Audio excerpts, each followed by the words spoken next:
Skalyozun dərəcəsi hər kəsdə davamlı olaraq arta bilərmi? Skalyozu olan insan üçün əsas riskli sual bugünkü olan əyrilik deyil.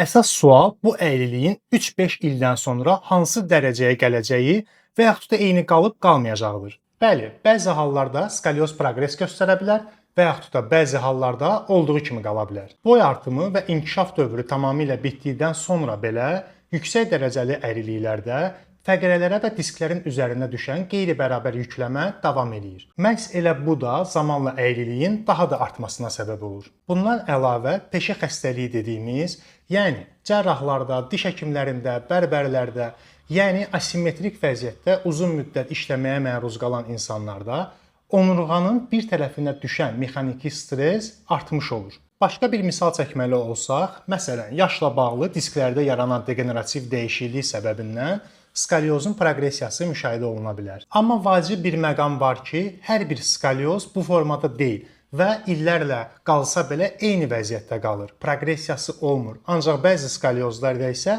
mütəmadi olaraq dərəcə və rotasiyalar artmış olur. Bu səbəbdən də skalyozun gələcəkdə necə davranacağını, əyriliyin tipi, dərəcəsi, rentgenoloji qiymətləndirilməsi, bundan əlavə olaraq gündəlik həyat tərzimiz, aktivliyimiz, düz oturmaq və yatma tərzimizə, birtərəfli çanta götürmək və bu kimi məsələlərə nə qədər diqqət etməyimizi toplu şəkildə, yəni cəm halında nəzərə alıb qiymətləndirmək lazımdır.